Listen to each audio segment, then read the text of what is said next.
안녕하세요. 저는 김영숙이라고 합니다. 정말 어처구니 없던 제 이야기 좀 들어주세요. 자식 이기는 부모 없다는 옛말.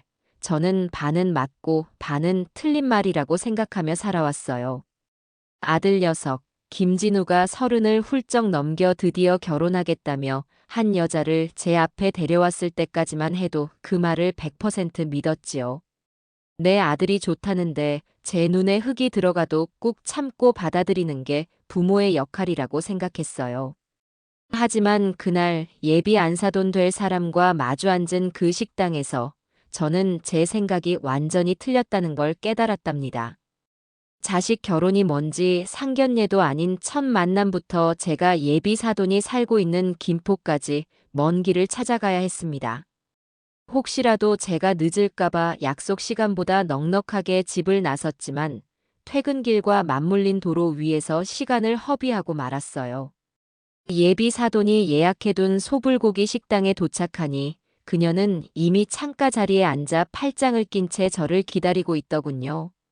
화려하다 못해 과하다 싶은 옷차림에 온갖 장신구는 다 걸치고 나타난 모습에서부터 벌써 마음이 편치 않았습니다. 제가 숨을 고르며 다가가자 그녀는 손목시계를 한번 툭 치고는 저를 위아래로 훑어보며 말했습니다.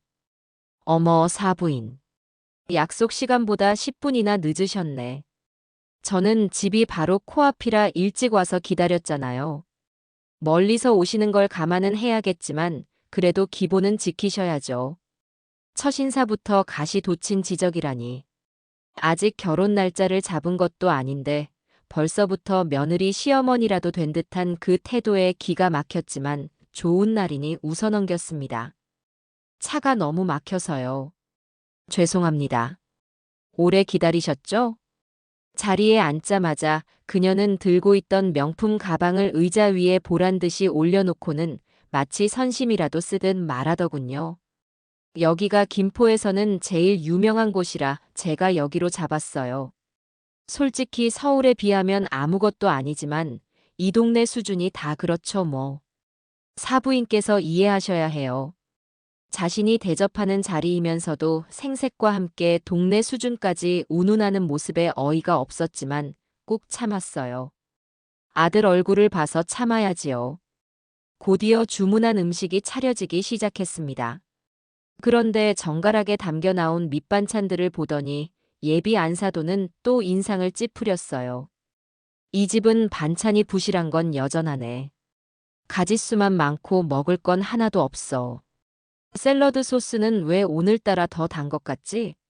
그리고 이 김치는 딱 봐도 중국산이잖아요. 내가 여기 사장한테 국산 쓰라고 몇 번을 말했는데도 안 바꾸네, 정말. 젊은 직원이 곁에 서서 음식을 내려놓고 있는데도 아랑곳하지 않고 쏟아내는 불평에 제 얼굴이 다 화끈거렸습니다. 마치 자신이 이 식당의 주인이라도 되는 듯한 아나무인 태도였죠. 제가 민망해서 직원에게 아니에요. 맛있어 보여요. 고생 많으시네요. 하고 대신 사과하듯 말하자 직원은 저를 한번 쳐다보더니 그저 씁쓸하게 웃으며 자리를 뜰 뿐이었죠. 불판 위에서 소불고기가 맛있게 익어가는 동안에도 예비 안사돈의 불만은 그치지 않았어요. 아들 진우와 예비 며느리 나혜리에 대한 이야기를 나누는 와중에도 시선은 계속 식당 곳곳을 훑으며 트집 잡을 거리를 찾고 있더군요. 그런데 사부인 진우가 모아놓은 돈이 그리 많지는 않은가 봐요. 우리 혜리는 결혼하면 바로 압구정 쪽으로 들어가고 싶어 하는데 아무래도 대출을 좀 받아야겠어요. 사부인께서 좀 보태주실 수 있으시죠? 딸 가진 부모는 죄인이라더니 제가 괜히 죄송스럽네요. 마치 은혜를 베풀듯 말하는 그 모습에 어이가 없었지만 저는 애써 표정을 관리하며 대답했습니다. 아이들 둘이서 시작하는 건데 처음부터 너무 무리할 필요는 없다고 생각해요. 저희도 형편껏 도울 생각입니다. 제 대답이 마음에 안 들었는지 예비 안사돈은 입을 삐죽이며 젓가락으로 고기를 뒤적였어요. 한참을 그렇게 불편한 식사를 이어가고 있을 때였어요. 제가 밥을 한술 뜨고 밥그릇의 위치를 살짝 옮기려고 그릇 바닥을 잡았는데 손끝에 무언가 얇은 것이 걸리는 느낌이 들었어요. 뭐지 싶어 그릇을 살짝 들어보니 작게 접힌 종이 쪽지가 밥그릇 밑바닥에 붙어 있는 게 아니겠어요? 순간 심장이 쿵 하고 내려앉는 기분이었습니다. 이게 대체 뭘까? 때마침 예비 안사도는 새로 산 휴대폰을 꺼내 들어 딸 자랑을 늘어놓기 시작했어요. 이거 보세요, 사부인. 우리 해리가 이번에 유럽 여행 가서 사다 준 가방이에요. 한정판이라 구하기도 힘든 건데 엄마 생각해서 사왔다니까요. 얼마나 기특한지 몰라요. 어쩜 이렇게 안목도 높은지. 진우는 이런 센스가 좀 있으려나 모르겠네. 그녀가 휴대폰 화면에 정신이 팔린 사이 저는 재빨리 밥그릇 밑에서 쪽지를 떼어내 손바닥 안에 구겨 넣었습니다. 들킬세라 심장이 미친 듯이 뛰더군요. 저는 아무렇지 않은 척 물을 한 모금 마시며 대화에 응수했어요. 네, 해리 양이 마음이 참 예쁘네요. 우리 진우도 저를 잘 챙기는 아들이에요. 하지만 머릿속은 온통 손안에 든 쪽지에 대한 생각뿐이었습니다. 대체 누가, 왜 나에게 이런 쪽지를 붙여놓은 걸까? 불길한 예감이 온몸을 감쌌어요. 더 이상 이곳에 앉아 있을 수가 없었습니다. 저는 잠시 화장실 좀 다녀오겠다며 자리에서 일어났어요. 예비 안사도는 고개만 까딱할 뿐 여전히 휴대폰에서 눈을 떼지 않더군요. 화장실 칸 안으로 들어가 문을 잠그자마자 저는 떨리는 손으로 구겨진 쪽지를 펼쳤습니다. 조그만 영수증 뒷면에 급하게 휘갈겨 쓴 듯한 글씨가 눈에 들어왔어요. 아주머니, 저 여자 완전 진상이에요. 아드님 결혼 절대로 시키지 마세요. 인생 망칩니다. 제발 제 말 믿으세요. 쪽지를 읽는 순간 온몸의 피가 차갑게 식는 것 같았어요. 머리를 한 대 세게 얻어맞은 듯 멍해졌습니다. 단순한 불평불만 수준이 아니었어요. 이건 한 사람의 인생을 걸고 하는 경고였습니다. 아까 그 씁쓸하게 웃던 젊은 직원의 얼굴이 떠올랐습니다. 그 직원이 쓴 게 분명했어요. 오죽했으면 생면부지의 손님 밥그릇 밑에 이런 쪽지를 붙여놓았을까요? 저는 변기 위에 주저앉아 몇 번이고 쪽지를 다시 읽었습니다. 진상, 결혼시키지 마세요. 인생 망칩니다. 단어 하나하나가 비수처럼 가슴에 박혔어요. 지금껏 예비 안사돈이 보여준 무례한 태도들이 쪽지의 내용과 겹쳐지면서 불길한 예감은 확신으로 변해갔습니다. 이 결혼, 뭔가 단단히 잘못되었습니다. 정신을 차리고 밖으로 나왔습니다. 거울에 비친 제 얼굴은 새하얗게 질려 있었어요. 이대로 다시 자리에 돌아가 아무렇지 않게 식사를 마칠 자신이 없었습니다. 저는 결심을 굳히고 자리로 돌아가 가방을 챙겨 들었어요. 저 안사돈. 갑자기 속이 너무 안 좋아서 이만 일어나야 할 것 같아요. 죄송합니다. 제 말에 예비 안사돈은 의심스러운 눈초리로 저를 위아래로 훑어보더군요. 갑자기요? 아까까지는 괜찮으셨잖아요. 이 비싼 소불고기 다 남기고 어딜 가세요? 정말 죄송해요. 급체를 한 것 같아서요. 음식값은 제가 계산할 테니 마저 드시고 천천히 들어가세요. 저는 더 이상 대꾸할 힘도 없어 계산대로 향했습니다. 예비 안사도는 끝까지 못마땅한 표정으로 저를 쳐다봤지만 더는 신경 쓸 겨를이 없었어요. 제 머릿속에는 오직 한 가지 생각뿐이었습니다. 반드시 진실을 알아내야 한다는 것. 내 아들의 인생이 걸린 문제였으니까요. 식당 밖으로 나와 예비 안사돈을 먼저 보냈습니다. 다음에 다시 좋은 자리 만들어요라며 억지 미소를 짓는 제 얼굴 근육이 경련을 일으키는 것 같았어요.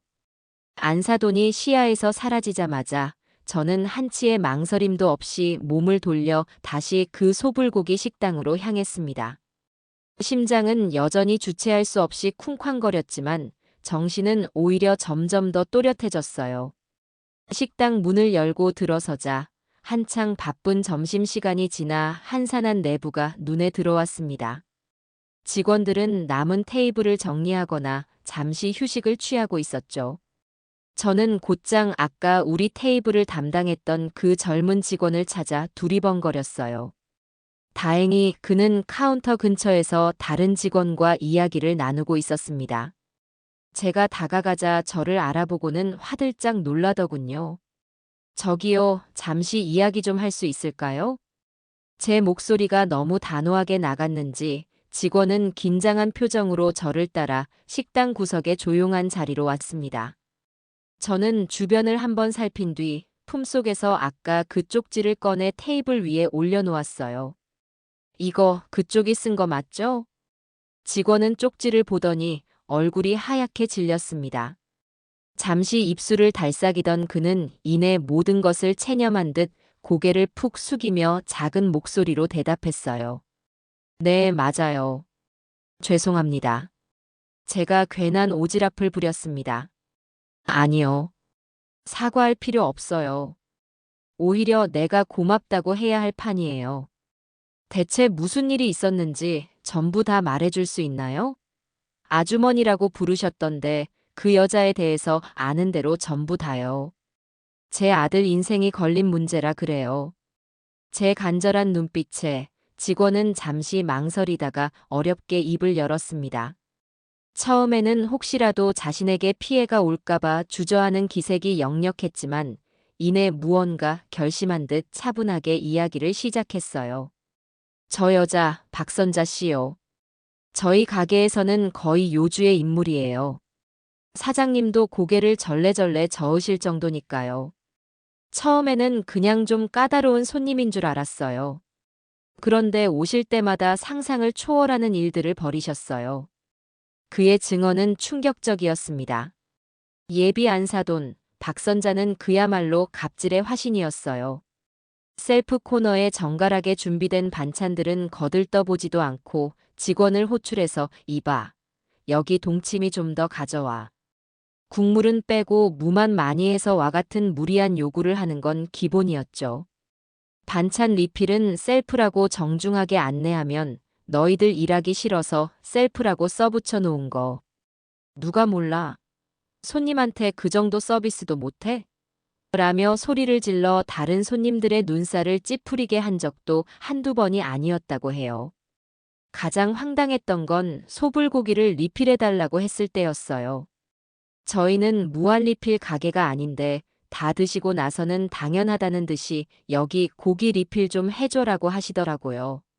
안 된다고 말씀드렸더니 야, 내가 누군 줄 알고 안 돼? 너 사장 나오라 그래. 라며 1시간 넘게 행패를 부리셨어요. 결국 사장님이 오셔서 다른 서비스 메뉴를 내어드리고 겨우 돌려보냈다니까요. 이야기를 듣는 내내 입이 떡 벌어졌습니다. 제가 오늘 직접 겪은 무례함은 그야말로 빙산의 일각이었던 거죠. 그런데 직원의 다음 말은 저를 더욱 경악하게 만들었습니다. 그런데요, 아주머니. 정말 심각한 건 그 딸이에요. 나혜리 씨요. 그 엄마의 그 딸이라는 말이 딱 맞아요. 아니, 어떨 때는 딸이 더하면 더했지 덜하지 않아요. 심장이 철렁 내려앉았습니다. 설마 내 아들이 사랑한다는 그 여자가. 얼마 전에는 둘이 같이 와서 식사를 했어요. 그날도 이것저것 트집 잡으면서 저희를 엄청 힘들게 하더니 나중에는 거의 다 먹은 불고기 전골에서 머리카락이 나왔다고 소리를 지르는 거예요.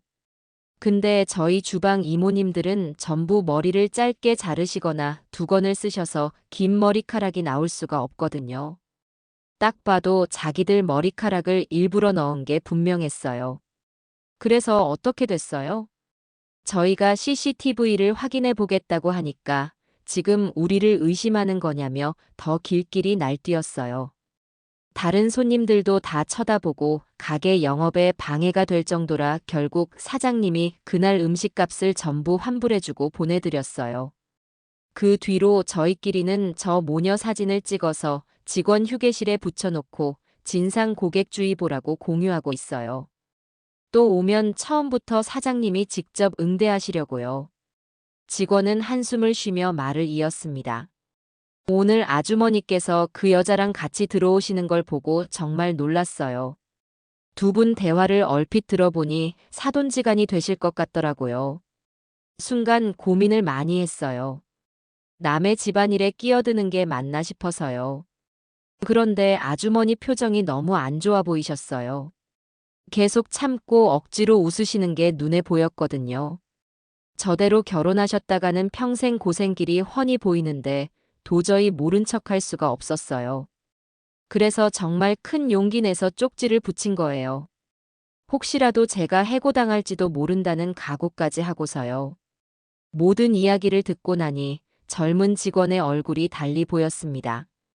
그는 단순한 오지랖이 아니라 불의를 보고 참지 못하는 정의로운 청년이었어요. 저는 자리에서 일어나 그 직원의 손을 꼭 잡았습니다. 정말 고마워요, 총각. 정말 큰일 날 뻔한 내 아들, 아니, 우리 가족을 구해준 은인이에요. 혹시라도 나중에 무슨 일 생기면 꼭 나한테 연락해요. 내가 책임지고 도와줄게요. 제 진심이 전해졌는지 직원의 눈시울이 살짝 붉어졌습니다. 저는 그의 연락처를 받아 적고 고맙다는 인사를 몇 번이고 반복한 뒤에야 식당을 나설 수 있었어요. 식당 밖으로 나오자 차가운 가을바람이 얼굴을 스쳤습니다. 하지만 제 속은 분노와 배신감으로 용광로처럼 들끓고 있었어요.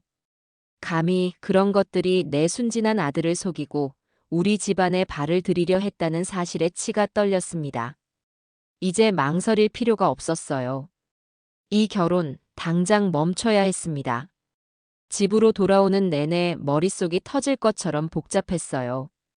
당장이라도 아들 진우에게 달려가 모든 사실을 폭로하고 싶었지만 한편으로는 섣불리 나섰다가 아들이 더 큰 상처를 받을까 걱정이 되기도 했죠. 진우는 나혜리라는 여자를 진심으로 사랑하고 있었으니까요. 사랑의 눈이 먼 사람에게 콩깍지를 억지로 벗겨내려 하면 오히려 반발심만 더 커질 수 있다는 걸 잘 알고 있었습니다. 현관문을 열고 들어서자 텅 빈 집안의 정막이 유난히 무겁게 느껴졌어요. 저는 소파에 몸을 던지듯 주저앉아 한참 동안 숨을 골랐습니다.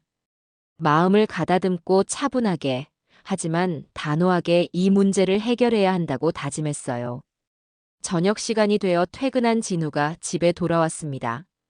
엄마, 다녀왔습니다.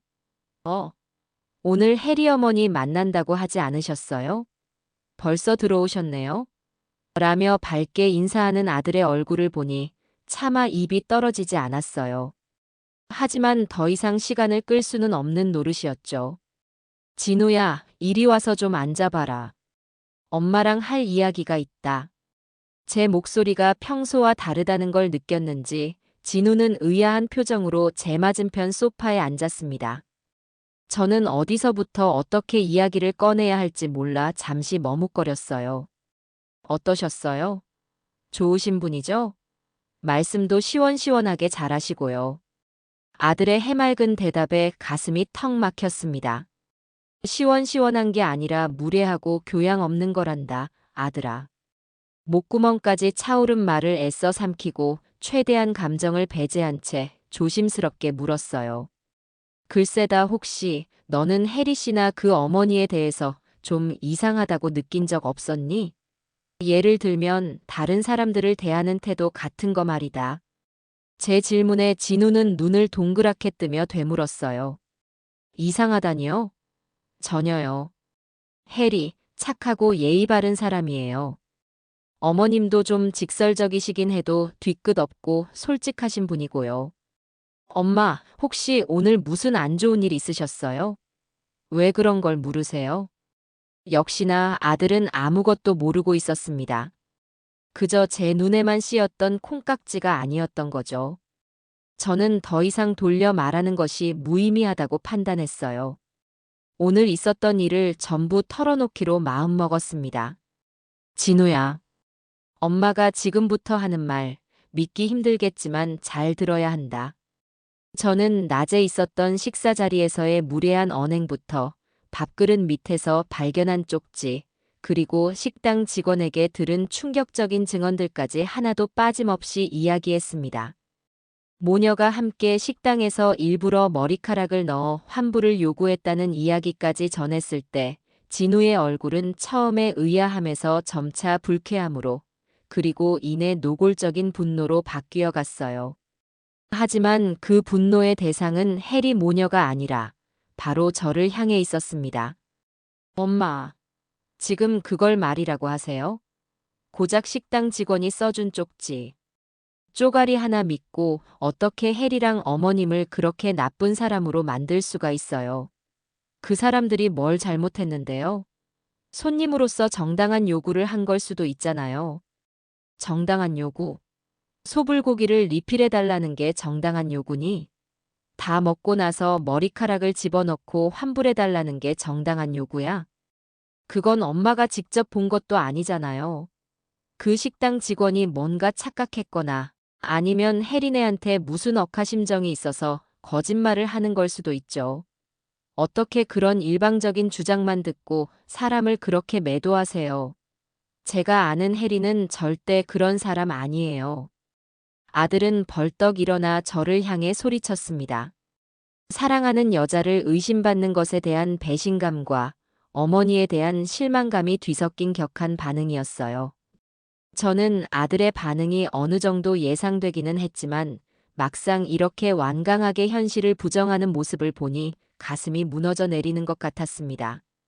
진우야, 엄마는 너를 위해서 하는 말이야. 저런 사람들과 가족이 되면 네 인생이 얼마나 고달파질지 눈에 선해서 그런단다. 제발 엄마 말 한 번만 믿어줘. 믿으라니요. 뭘 믿어요. 엄마야말로 해리를 처음부터 마음에 안 들어 하셨던 거 아니에요? 그래서 어떻게든 흠을 잡아서 이 결혼을 깨고 싶으신 거잖아요. 맞죠? 아들의 말은 날카로운 비수가 되어 제 심장을 찔렀습니다. 아들을 위해 한 일이 아들에게는 편견에 가득 찬 시어머니의 몽니로 비치고 있었던 겁니다. 서운함과 억울함에 눈물이 핑 돌았지만 여기서 무너지면 안 된다고 생각했어요. 저는 눈물을 삼키고 마지막 결단을 내려야만 했습니다. 좋다. 네가 정 그렇게 못 믿겠다면 더 이상 말하지 않으마. 대신 네가 직접 확인해봐라. 뭘 확인하라는 건데요? 네 눈으로, 네 귀로 나혜리라는 여자와 그 엄마가 어떤 사람들인지 똑똑히 확인하라는 말이다. 그럼에도 불구하고 네가 본 모든 것을 감수하고 저 사람들과 결혼하겠다면 엄마는 더 이상 너를 말리지 않겠다. 잠시 숨을 고른 뒤 저는 가장 힘든 말을 꺼냈습니다. 대신 이 집에서 주는 신혼집 지원을 포함해서 모든 경제적인 지원은 일절 없을 거다. 그리고 나 또한 그 결혼식에 참석하지 않을 거야. 저런 사람들을 내 며느리, 내 사돈으로 인정할 수 없으니까. 선택은 네가 해라. 제 단호한 선언에 진우는 충격을 받은 듯 아무 말도 하지 못했습니다. 방 안에는 무거운 침묵만이 흘렀어요.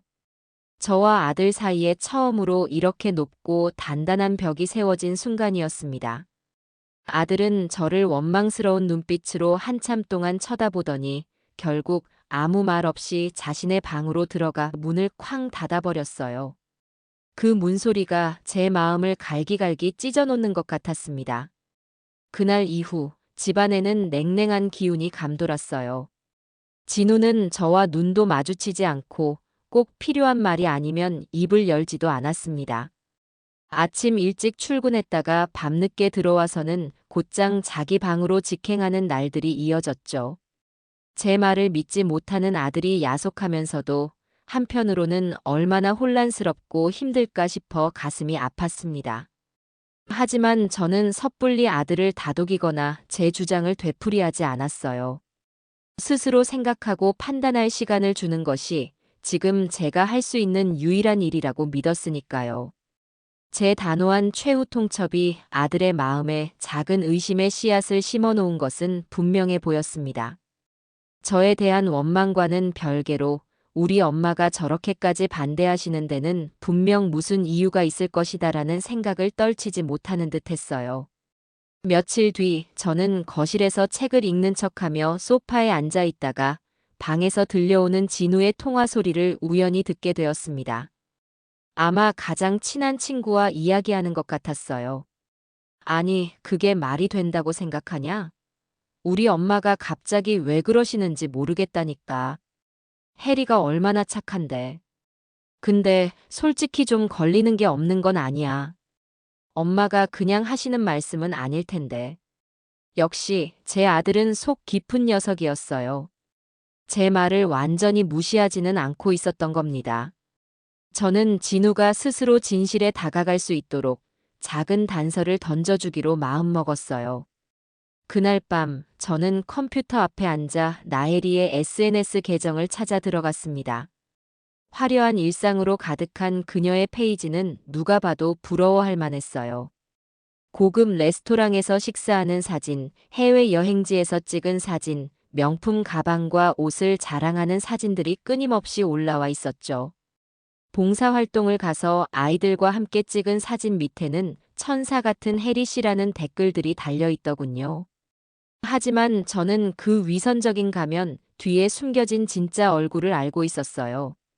저는 해리가 방문했다고 자랑한 식당과 카페들의 이름을 하나하나 기록했습니다. 그리고는 각각의 온라인 리뷰 페이지를 샅샅이 뒤지기 시작했어요. 대부분은 좋은 후기들이었지만 제 눈에 들어온 것은 삭제된 댓글들이었습니다. 특히 몇몇 가게의 리뷰 페이지에는 관리자에 의해 삭제된 댓글입니다라는 문구가 유난히 많이 보였어요. 뭔가 있다는 직감이 왔습니다. 그리고 마침내 한 이탈리안 레스토랑 리뷰 페이지에서 결정적인 글을 찾아냈습니다. 절대 가지 마세요.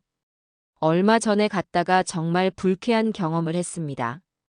옆 테이블에 앉은 어떤 젊은 여자랑 엄마로 보이는 중년 여자가 식사를 거의 다 해놓고는 파스타에서 머리카락이 나왔다며 소리를 지르고 난리를 치더군요. 점원이 죄송하다고 몇 번이나 사과하는데도 막무가내로 음식값 전체를 환불해달라고 요구했어요. 딱 봐도 일부러 넣은 것 같던데 정말 양심 없는 사람들 같았어요. 심장이 다시 뛰기 시작했습니다. 소불고기 식당 직원이 말해준 수법과 정확히 일치했어요. 비록 익명으로 작성된 글이었지만 정황상 나혜리 모녀가 벌인 짓이 틀림없었습니다. 저는 즉시 해당 페이지를 화면 캡처했어요. 그리고는 아무런 설명도 덧붙이지 않은 채 캡처한 이미지 파일만 진우의 휴대폰으로 전송했습니다. 이제 공은 다시 아들에게 넘어갔어요. 그날 이후 진우의 태도에 미묘한 변화가 생겼습니다. 여전히 저와는 써먹했지만 밤늦게까지 방에서 무언가를 골똘히 생각하거나 컴퓨터로 무언가를 검색하는 시간이 늘어났어요. 제가 보낸 사진 한 장이 아들의 마음속에 있던 의심의 씨앗에 물을 준 셈이죠. 며칠 후 주말 아침이었습니다. 진우가 오랜만에 제게 먼저 말을 걸어왔어요. 엄마, 저 오늘 혜리랑 데이트하고 올게요. 그래, 잘 다녀오너라. 저는 무심한 척 대답했지만 아들의 눈빛에서 평소와는 다른 결심 같은 것을 읽을 수 있었습니다. 그날 저녁, 진우는 평소보다 훨씬 늦은 시간에 파김치가 된 얼굴로 귀가했어요. 소파에 주저앉아 깊은 한숨을 내쉬는 아들의 모습에서 오늘 무언가 큰일이 있었다는 것을 직감할 수 있었죠. 제가 조용히 옆에 가서 앉자 진우가 힘겹게 입을 열었습니다. 엄마, 오늘 혜리랑 브런치 카페에 갔었어요.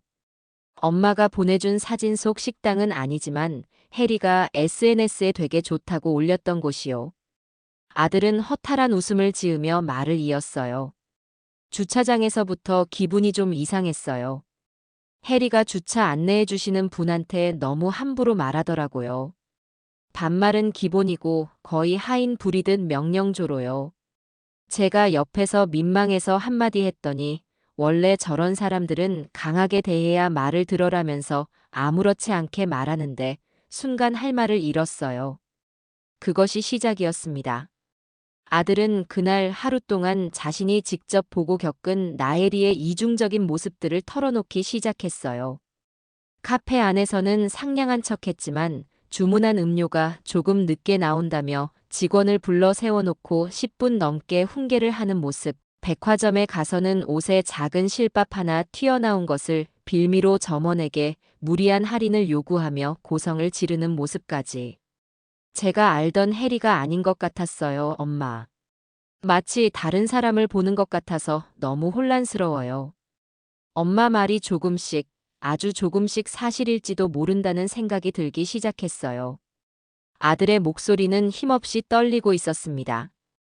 굳건했던 믿음에 균열이 생기기 시작한 아들을 보니 마음이 아프면서도 한편으로는 안도감이 들었어요. 이제 진실에 한 걸음 더 다가선 것입니다. 저는 아무 말 없이 아들의 등을 가만히 토닥여 주었습니다. 긴 싸움이 될 테지만 저는 제 아들이 결국 올바른 길을 선택하리라 믿어 의심치 않았습니다. 아들의 입에서 나온 고백은 제게 안도감과 동시에 깊은 슬픔을 안겨주었어요. 그동안 녀석이 얼마나 속으로 끙끙 앓았을까 생각하니 가슴 한구석이 아려왔죠. 하지만 한편으로는 진우가 맹목적인 사랑의 환상에서 벗어나 제 눈으로 직접 현실을 보기 시작했다는 사실에 안도의 한숨을 내쉬었습니다. 이제부터가 진짜 시작이었어요. 진우는 그날 이후로 완전히 달라졌습니다. 그는 더 이상 해리의 편을 들며 저와 대립각을 세우지 않았어요. 대신 깊은 고민에 빠진 사람처럼 말수가 줄었고 혼자 있는 시간이 많아졌죠. 아마도 자신이 믿고 사랑했던 사람의 진짜 모습과 그 모습을 애써 부정하고 싶어 하는 자신의 마음 사이에서 힘겨운 싸움을 벌이고 있는 것이겠지요. 저는 아들이 스스로 이겨낼 수 있도록 묵묵히 지켜봐 주기로 했습니다. 그러던 어느 날 진우가 저녁 식사를 하다가 제게 무겁게 입을 열었어요. 엄마, 다음 주에 웨딩 플래너 만나기로 했어요. 해리랑 그리고 해리 어머니도 같이요. 그러냐? 원래는 둘이서만 가는 건데 어머님께서 꼭 같이 가셔야겠다고 하셨나 봐요. 드레스 봐주는 건 엄마가 잘한다면서요. 저는 아무 말 없이 고개만 끄덕였습니다. 불길한 예감이 들었지만 굳이 말로 하지는 않았어요. 아들이 직접 부딪혀 깨닫게 하는 것이 100마디 말보다 낫다는 것을 이제는 알았으니까요. 약속한 날이 되고 진우는 아침부터 거울 앞에서 몇 번이나 옷을 갈아입으며 한숨을 쉬었습니다. 그 뒷모습이 어찌나 짠하던지. 저는 모른 척하며 과일만 깎아 건넸어요. 그리고 그날 밤 진우는 지난번보다 더 최악의 얼굴로 집에 돌아왔습니다. 얼굴은 잿빛이었고 눈은 텅 비어 있었어요. 엄마, 저 정말 어떻게 해야 할지 모르겠어요. 진우는 소파에 쓰러지듯 앉아 두 손으로 얼굴을 감쌌습니다. 저는 조용히 아들의 어깨를 감싸 안았어요. 진우는 한참을 그렇게 있다가 오늘 있었던 일을 하나씩 털어놓기 시작했습니다. 강남의 고급 웨딩 컨설팅 업체에서 만난 해리와 예비 안사도는 시작부터 플래너를 아래 사람 대하듯 했다고 해요. 플래너가 전문가의 입장에서 여러 가지 상품을 추천하면 예비 안사도는 팔짱을 낀 채 콧방귀를 뀌며 이렇게 말했다고 합니다. 아니, 플래너님은 뭘 잘 모르시나 본데. 우리는 아무거나 안 해요. 여기 카탈로그에 있는 것 중에 제일 비싼 걸로만 보여주세요. 돈은 얼마가 들어도 상관없으니까. 그렇게 최고급 스드메 스튜디오, 드레스, 메이크업 패키지를 고르고 나서 본격적인 가격 협상에 들어가자 그들의 본색이 드러났다고 해요. 아니, 그래서 총액이 이렇게 나온다고요? 너무 비싼 거 아니에요? 우리 해리가 어떤 사람인 줄 알고 이렇게 바가지를 씌우려고 들어. 당장 반값으로 깎아줘요. 내가 주변에 아는 사람이 얼마나 많은데 여기서 이렇게 장사하면 안 되지. 진우가 듣기에도 터무니없는 요구였죠. 플래너가 난처한 표정으로 어머님, 그 가격은 저희도 맞춰드리기 힘듭니다. 라고 정중하게 말하자 이번에는 해리가 나섰다고 합니다. 플래너님, 말이 안 통하시네. 그냥 저희가 제시하는 가격에 맞춰주시면 제가 제 SNS에 여기 업체 홍보 한번 쫙 해드릴게요. 제 팔로워가 몇만 명인 줄 아세요? 이 정도면 남는 장사 아닌가? 마치 큰 은혜라도 베푸는 듯한 해리의 태도에 진우는 부끄러워서 얼굴을 들 수가 없었다고 해요.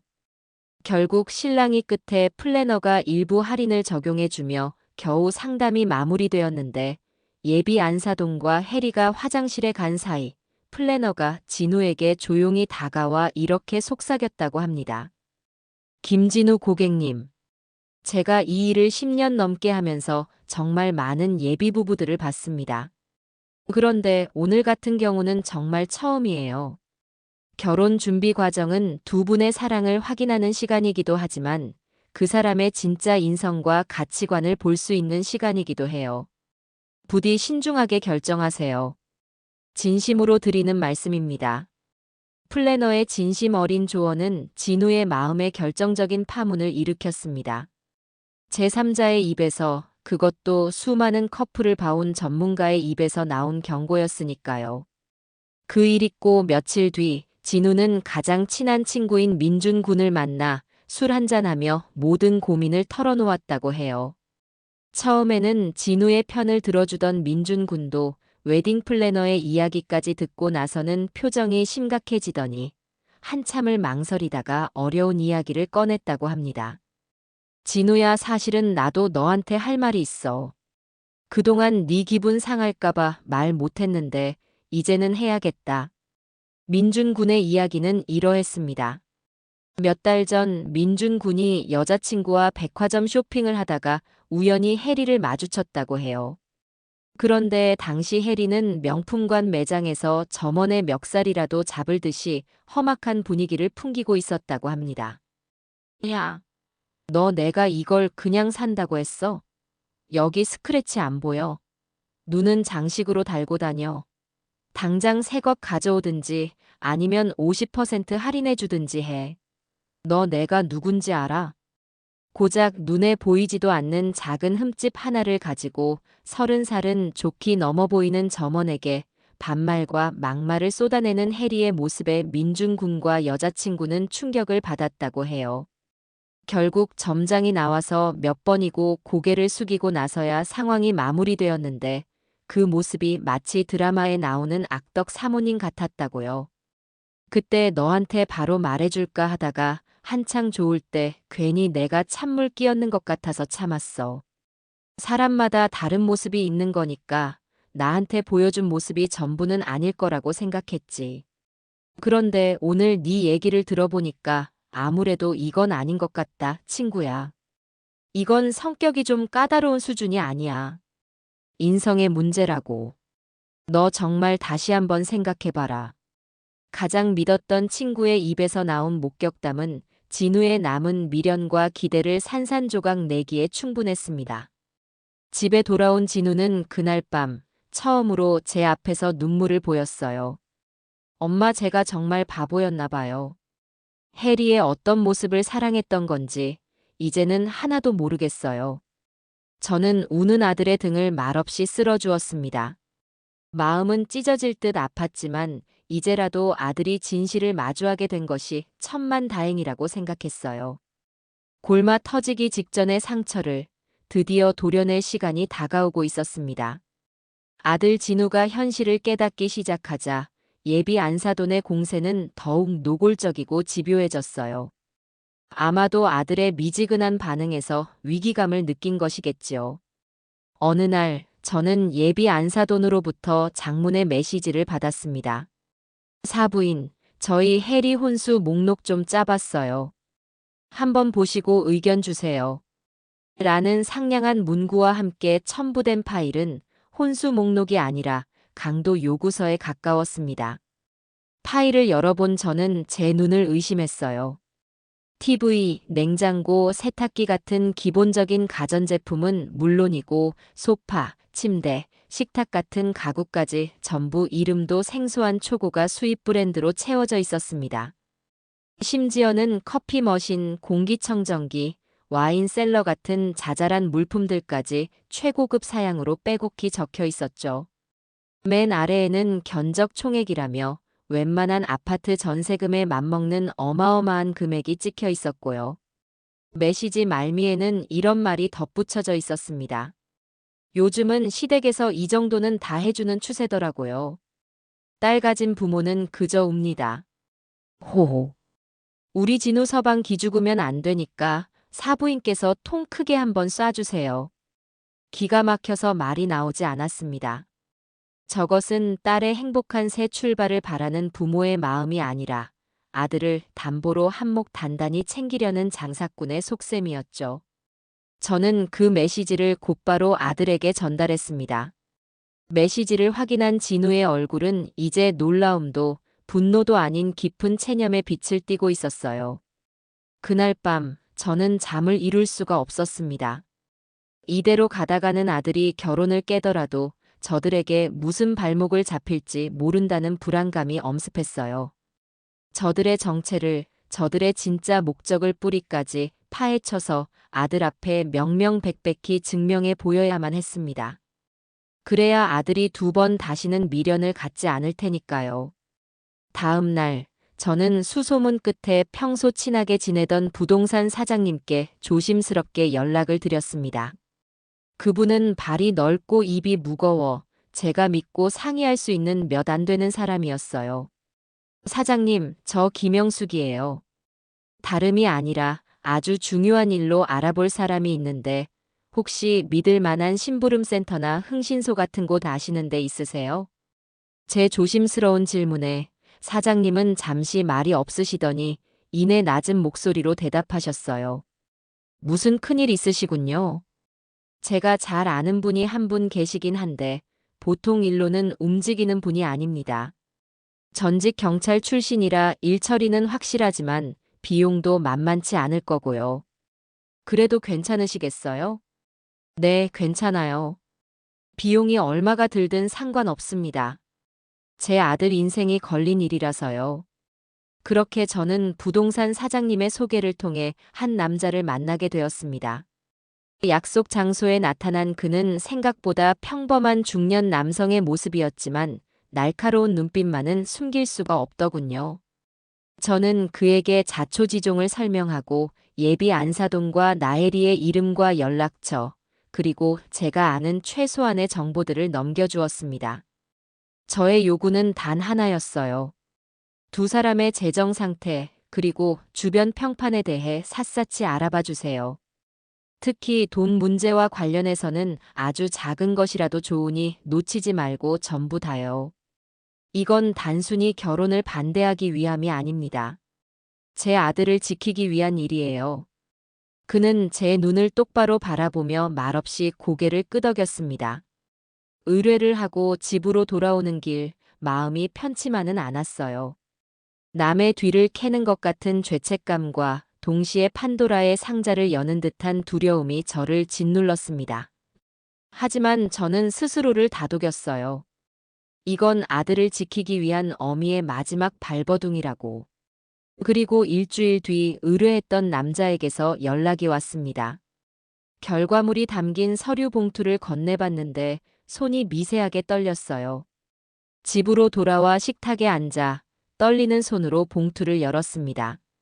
그 안에는 수십 장에 달하는 보고서가 들어있었고 그 첫 장을 넘기는 순간 저는 숨을 멈췄습니다. 보고서의 내용은 제 상상을 아득히 뛰어넘는 수준이었습니다. 예비 안사돈과 나혜리는 겉으로 보이는 화려한 모습과는 정반대로 빚더미 위에서 아슬아슬한 삶을 살고 있었어요. 제1금융권은 물론 대부업체와 카드사 현금 서비스까지 끌어다 쓴 빚이 눈덩이처럼 불어나 있었습니다.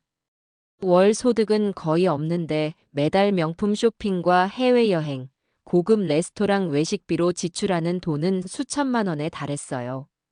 당연히 여러 곳에서 대출금 연체 기록이 있었고 신용등급은 최하 수준이었습니다. 더욱 충격적인 것은 그들이 현재 살고 있는 김포의 아파트 역시 곧 경매로 넘어갈 위기에 처해 있다는 사실이었어요.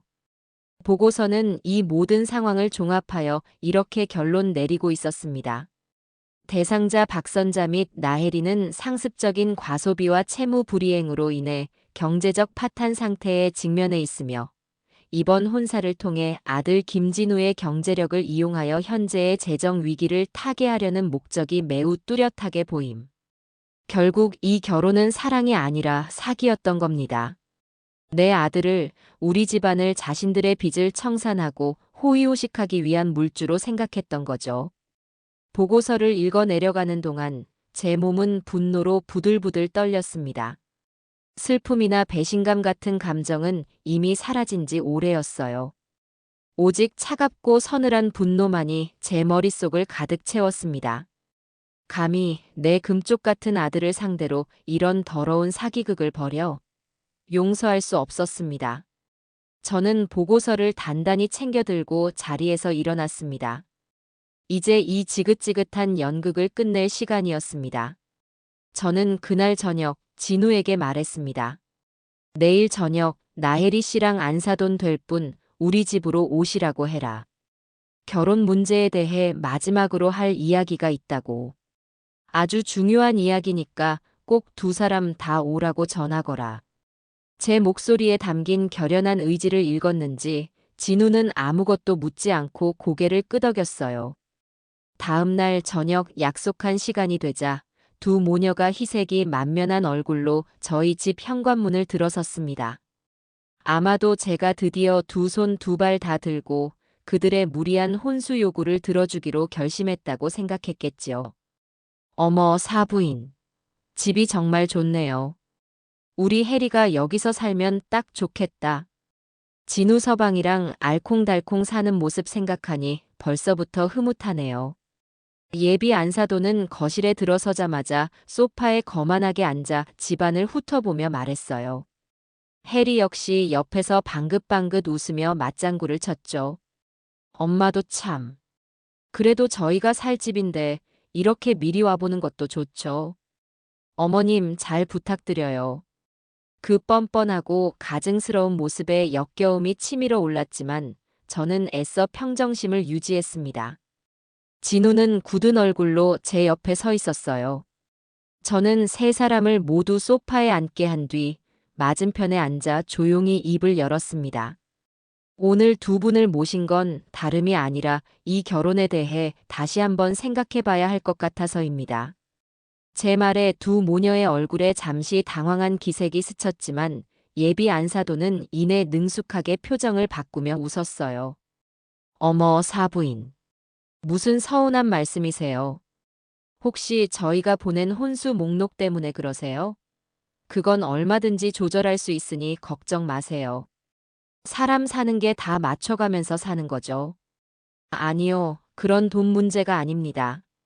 그보다 더 근본적인 신뢰의 문제예요. 저는 탁자 위에 놓여있던 작은 쪽지 하나를 집어들어 그들 앞에 내려놓았습니다. 바로 소불고기 식당에서 받은 그 쪽지였죠. 혹시 이거 기억나시는지 모르겠네요.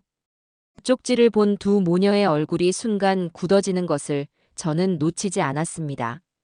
하지만 해리가 먼저 프로 선수처럼 표정을 관리하며 눈물을 글썽이기 시작했어요. 어머님 이게 대체 뭐예요?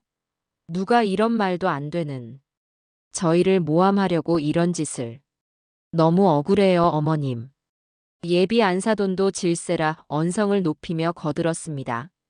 사부인, 지금 이걸 믿고 저희를 의심하시는 거예요? 세상에 어느 정신 나간 인간이 이런 장난을 쳤는지 모르겠지만 이걸 가지고 사람을 잡으시면 어떡해요. 우리 해리가 얼마나 상처받았겠어요. 두 사람의 완벽한 연기에 옆에 있던 진우의 어깨가 살짝 흔들리는 것이 느껴졌어요. 혹시나 하는 마음에 또다시 마음이 약해지려 하는 것이겠죠. 저는 여기서 더 이상 그들의 연극에 놀아나서는 안 된다고 생각했습니다. 좋아요. 그건 어떤 정신 나간 사람의 장난이라고 치지요. 그럼 이건 어떻습니까? 저는 미리 준비해 두었던 서류 몇 장을 더 꺼내 테이블 위에 펼쳐 놓았습니다. 거기에는 웨딩 플래너의 증언과 진우 친구 민준 군의 목격담이 상세하게 정리되어 있었어요. 강남 웨딩 컨설팅 업체에 가서 플래너에게 갑질을 하고 백화점 명품관에서 점원에게 고성을 지르며 행패를 부린 것도 모두 다른 사람들이 꾸며낸 이야기인가요? 제 추궁에 두 사람의 얼굴이 점차 하얗게 변하기 시작했습니다. 해리는 이제 눈물마저 그치고 당혹감이 역력한 얼굴로 입술만 달싹거렸어요. 하지만 예비 안사도는 끝까지 포기하지 않더군요. 그건 다 오해예요. 우리가 물건을 살 때 좀 꼼꼼하게 보는 편이라 그런 거지. 절대 갑질 같은 거 한 적 없어요. 사부인, 정말 너무하시네요. 어떻게 아들 말만 듣고 저희를 이렇게 범죄자 취급하세요. 아직도 상황 파악을 못하고 제게 책임을 떠넘기는 그 모습에 저는 마지막 동정심마저 사라졌습니다. 제 아들이 저 여자에게 흔들리는 일말의 가능성조차 남겨두어서는 안 되겠다는 생각이 들었어요. 저는 자리에서 일어나 방에서 가장 두꺼운 서류 봉투를 가져왔습니다. 그리고 그 내용물을 테이블 위에 쏟아부었어요. 수십 장의 보고서와 은행 거래 내역, 채무 불이행 통지서들이 탁자 위를 가득 메웠습니다. 오해라고요? 이것도 오해입니까? 저는 보고서 첫 장을 집어들어 가장 핵심적인 내용을 천천히 그리고 또박또박 읽어내려가기 시작했습니다. 박선자, 나혜리. 모녀 합산 총 부채 3억 7천만 원. 제1금융권 대출 연체 3건, 카드론 대금 미납 5건, 대부업체 고금리 대출 2건. 현재 거주 중인 김포 아파트, 대출 이자 4개월 연체로 인한 임의 경매 개시 예정. 월 소득 전무, 월 평균 지출 2천만 원 이상. 신용등급 9등급. 제가 한 줄 한 줄 읽어 내려갈 때마다 두 모녀의 얼굴에서 핏기가 완전히 사라졌습니다. 거실 안은 숨막히는 침묵에 휩싸였어요. 그들의 완벽했던 가면이 산산조각 나고 추악한 민낯이 드러나는 순간이었습니다. 이제 더 이상의 변명도 눈물 연기도 통하지 않는다는 것을 그들 스스로가 가장 잘 알고 있겠지요. 뻔뻔하던 예비 안사도는 입을 떡 벌린 채 아무 말도 못하고 해리는 고개를 푹 숙인 채 덜덜 떨고만 있었어요. 이제 모든 것이 끝났습니다. 그 숨막히는 침묵을 깬 것은 제 아들, 진우였습니다. 진우는 그동안의 혼란과 배신감, 그리고 마지막 남은 일말의 기대마저 무너져 내린 허탈한 표정으로 해리를 바라보았어요. 그의 목소리는 놀랍도록 차분하고 낮게 깔려 있었습니다. 전부 사실이었구나. 엄마 말이 전부 다 맞았어. 진우는 천천히 고개를 돌려 떨고 있는 해리에게 시선을 고정했습니다. 그 눈빛에는 더 이상 사랑이나 연민의 감정은 남아있지 않았어요. 오직 차가운 경멸과 깊은 실망감만이 가득했습니다. 해리야. 아니, 나혜리 씨. 마지막으로 하나만 묻자. 나를 사랑하긴 했니? 단 한순간이라도 진심이었던 적이 있기는 했어. 해리는 고개를 들지 못한 채 그저 어깨를 들썩이며 흐느낄 뿐 아무런 대답도 하지 못했습니다. 그 침묵이 그 어떤 말보다 더 확실한 대답이었죠. 진우는 허 하고 기가 막힌 웃음을 터뜨리더니 이내 결심을 굳힌 듯 단호하게 말했습니다. 끝내자. 이 결혼 여기서 끝내는 게 맞겠다. 나는 너 같은 사람이랑 그리고 당신 같은 장모님이랑 평생을 얽히면서 살 자신이 없어. 진우의 파혼 선언에 그때까지 넋이 나가 있던 예비 안사돈이 갑자기 정신을 차린 듯 벌떡 일어섰습니다. 그녀의 얼굴은 더 이상 우아한 사부인의 얼굴이 아니었어요. 탐욕과 분노로 일그러진 악귀의 모습이었죠. 뭐라고? 야, 김진우. 너 지금 장난해? 지금까지 들어간 돈이 얼만데 이제 와서 끝내? 이게 어떤 결혼인데 네가 뭔데 끝내고 말고를 정해.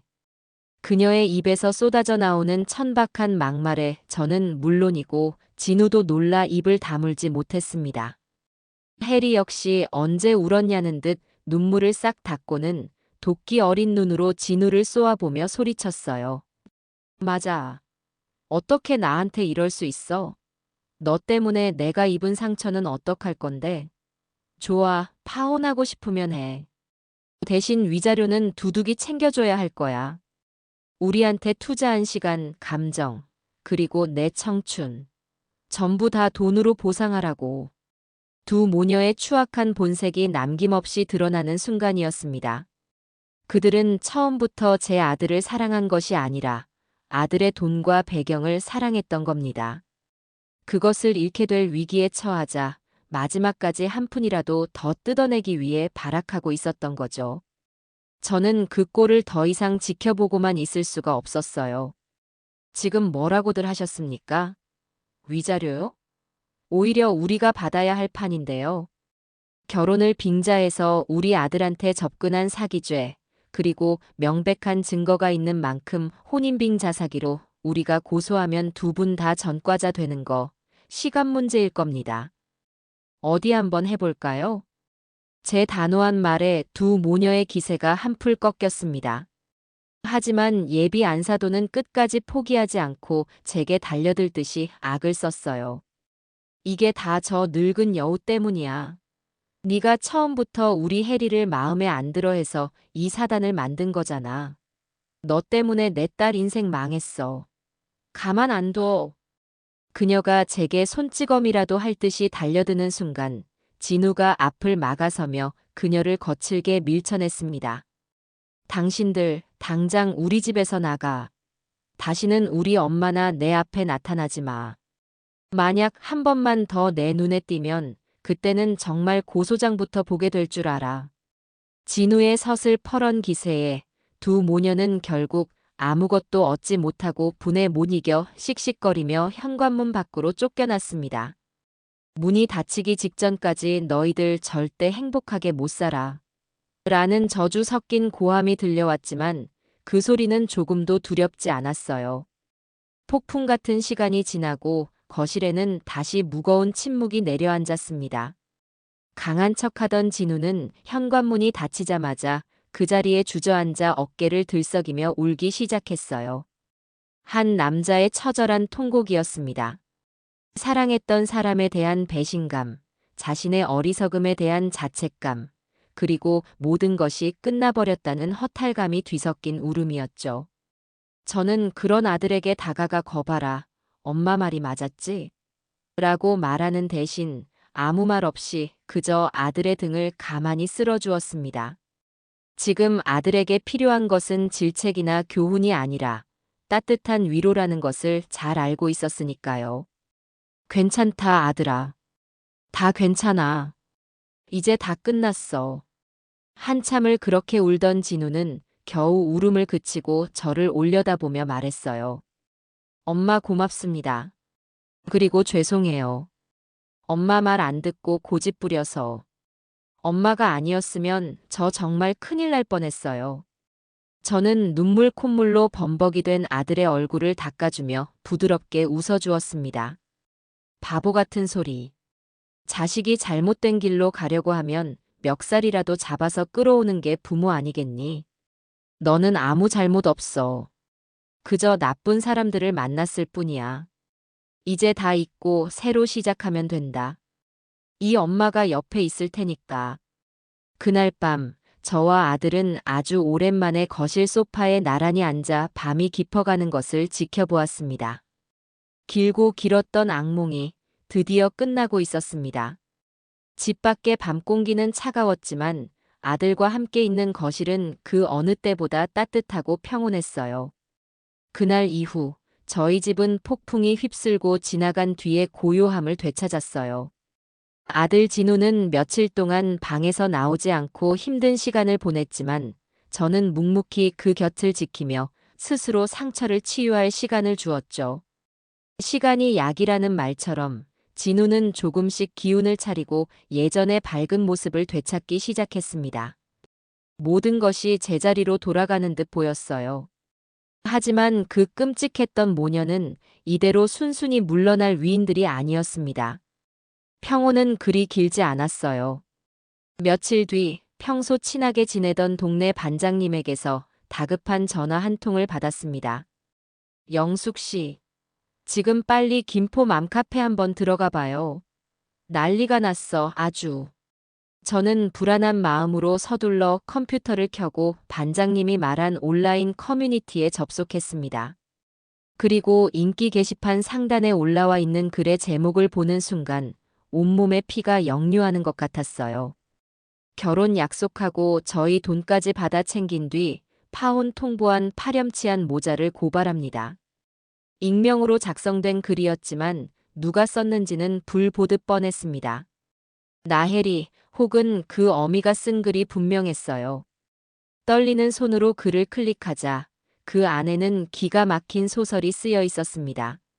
저희는 평범하게 결혼을 준비하던 예비 신부와 엄마입니다.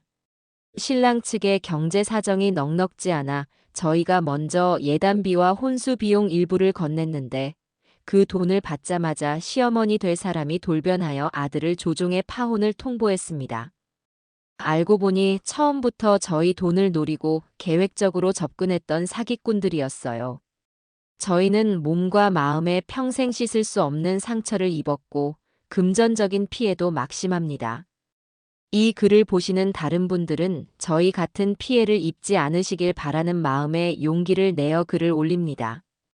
글 밑에는 저희 집 아파트 이름과 동호수까지 교묘하게 암시하는 내용과 함께 해리가 눈물을 흘리며 찍은 설정 사진까지 첨부되어 있었어요.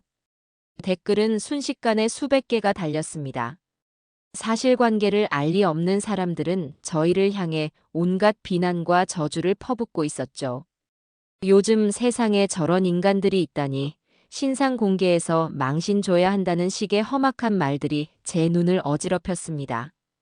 명백한 허위 사실 유포이자 비겁한 여론전이었어요. 진우 역시 그 글을 보고는 분노로 몸을 떨었습니다. 엄마, 저것들 정말 가만두면 안 되겠어요. 어떻게 저렇게 뻔뻔한 거짓말을 당장 경찰에 신고해야 해요. 진정해라, 아들아. 저들이 원하는 게 바로 우리가 이렇게 흥분해서 섣불리 행동하는 거야. 이럴 때일수록 더 침착하고 냉정하게 대응해야 한다. 저는 아들을 진정시키고 우선 해당 게시글의 모든 내용과 댓글들을 빠짐없이 PDF 파일로 저장하고 캡처해 증거를 수집했습니다. 그런데 그들의 반격은 거기서 그치지 않았어요. 며칠 뒤 집으로 법원 명의의 우편물이 하나 도착했습니다.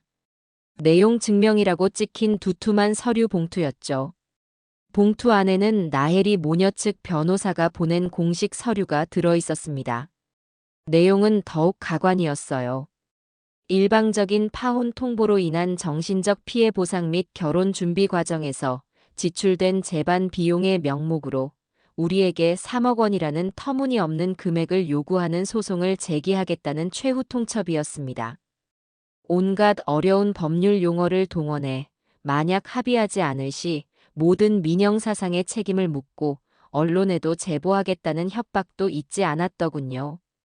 아마 평범한 사람들이었다면 2단계에서 겁을 먹고 시끄러워지는 게 싫어서 적당한 금액의 합의를 봤을지도 모릅니다.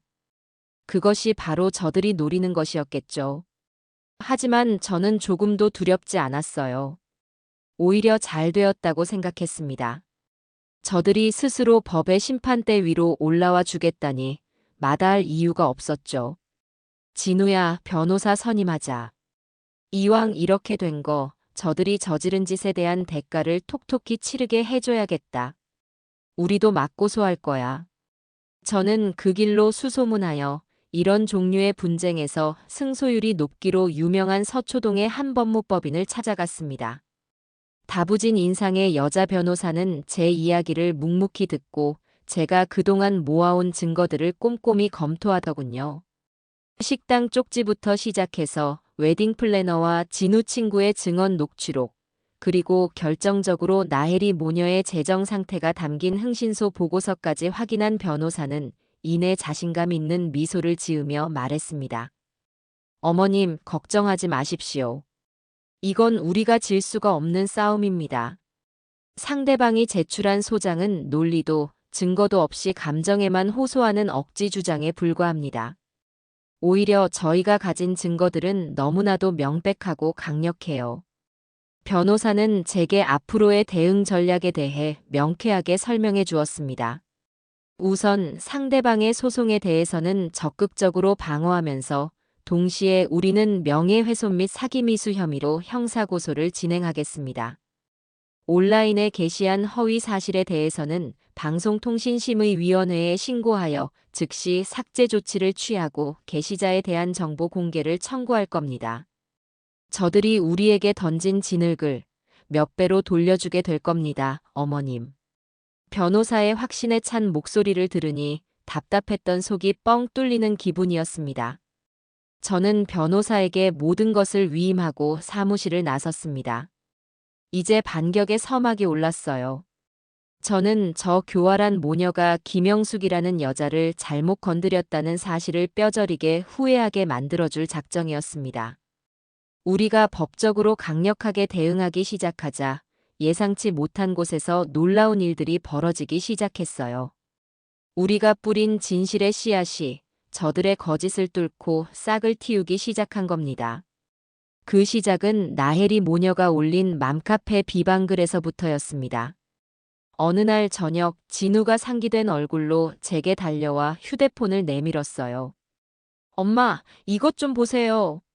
모르는 번호로 메시지가 왔는데 메시지의 내용은 이러했습니다. 안녕하세요, 김진우 씨. 저는 나혜리 씨와 과거에 만났던 사람입니다. 우연히 온라인에서 진우 씨에 대한 글을 보게 되었습니다. 글의 내용이 제가 겪었던 일과 너무나 흡사하여 혹시나 도움이 될까 싶어 용기를 내어 연락드립니다. 저는 진우와 함께 그 번호로 바로 전화를 걸었습니다. 전화를 받은 남자는 자신을 2년 전 나혜리와 결혼을 전제로 만났다가 파혼한 사람이라고 소개했어요. 그의 이야기는 진우가 겪은 일과 소름 돋을 정도로 똑같았습니다. 혜리 씨는 처음에는 정말 천사 같았어요. 그런데 만남이 깊어질수록 점점 더 비싼 선물과 돈을 요구하더군요. 저희 부모님께서 운영하시는 작은 가게의 매출까지 궁금해하면서요. 뭔가 이상하다고 느껴 거리를 두기 시작하자 혜리 씨와 어머님의 본색이 드러났습니다. 결국 저희 부모님께서 결혼을 반대하시자 온갖 막말을 퍼붓고는 헤어졌어요. 그리고 남자는 결정적인 이야기를 덧붙였습니다. 그런데 정말 황당한 건 그 이후였어요. 저희가 헤어지자마자 혜리 씨는 제가 마치 자기 돈을 뜯어먹고 잠적한 사기꾼인 것처럼 주변에 소문을 내고 다녔어요. 심지어 저희 가게 앞에 찾아와서 행패를 부리기도 했고요. 그때는 너무 어리고 경황이 없어서 그냥 똥이 무서워서 피한다는 심정으로 넘어갔는데 진우 씨 글을 보니 그게 저한테만 그런 게 아니었구나 싶네요. 필요하시다면 제가 법정에서 증언해 드릴 수 있습니다. 전 남자친구의 증언은 우리에게 천군만마와도 같았습니다. 나혜리 모녀의 사기 행각이 상습적이었다는 것을 증명할 수 있는 가장 강력한 증거였으니까요. 저는 그 남자분께 몇 번이고 고맙다고 인사하며 우리 변호사와 연결해 주었습니다. 그런데 놀라운 일은 여기서 그치지 않았어요. 우리가 맞고소했다는 소문이 퍼지자 이번에는 소불고기 식당 사장님에게서 연락이 온 겁니다. 사모님, 저희 가게에 쪽지 붙였던 그 직원 기억하시죠? 그 친구한테 이야기 다 들었습니다. 그런 파렴치한 사람들이 법의 심판을 받는다니 제가 다 속이 시원하네요. 혹시 증인이 필요하시면 언제든지 말씀하세요. 저뿐만 아니라 저 모녀 때문에 피해본 주변 상인들이 한둘이 아닙니다. 다들 벼르고 있던 참이에요. 사장님의 말처럼 며칠 뒤 저희 변호사 사무실에는 나혜리 모녀에게 당했던 인근 가게 주인들의 제보가 빗발치기 시작했습니다. 옷가게에 와서 입었던 옷을 몇 주 뒤에 가져와 환불해달라고 생떼를 썼던 일, 미용실에서 머리를 하고는 마음에 안 든다며 돈을 못 내겠다고 버텼던 일 등 그들의 상습적인 갑질과 진상 행각에 대한 증언들이 차고 넘쳤어요. 변호사는 이 모든 증언을 빠짐없이 기록하고 증거 자료로 정리했습니다. 그리고 마침내 그들의 성에 마지막 일격을 가할 결정적인 제보자가 나타났습니다. 바로 예비 안사돈 박선자의 먼 친척뻘 되는 아주머니였어요. 그녀는 한참을 망설이다가 양심의 가책을 느껴 제게 직접 전화를 걸어왔다고 했습니다. 영숙 씨 맞으시죠? 저는 박선자 그 인간이랑 사촌간이에요. 명절 때나 어쩌다 한 번씩 보는 사이지만 하도 기가 막힌 소문이 들려서 도저히 모른 척할 수가 없어서 전화했어요. 그녀가 들려준 이야기는 충격적이었습니다. 박선자는 젊었을 때부터 허영심이 가득하고 돈 문제로 주변 사람들을 괴롭히기로 유명했다고 해요. 여러 사람에게 돈을 빌리고 갚지 않아 집안 망신을 시킨 적이 한두 번이 아니었고 딸인 나혜리가 어렸을 때부터 여자는 시집만 잘 가면 인생 역전하는 거다라고 입버릇처럼 가르쳤다고 합니다. 혜리 걔가 원래부터 저렇게 막돼 먹은 애는 아니었어요.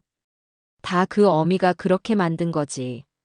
주변에 좀 산다 하는 집 아들들한테는 어떻게든 꼬리치게 만들고 결혼해서 재산 반이라도 빼앗아 오라고 부추기고 이번에도 선자 걔가 진우군 집안이 꽤 괜찮다는 소문 듣고 혜리한테 일부러 접근시킨 거라고 다른 친척한테 들었어요.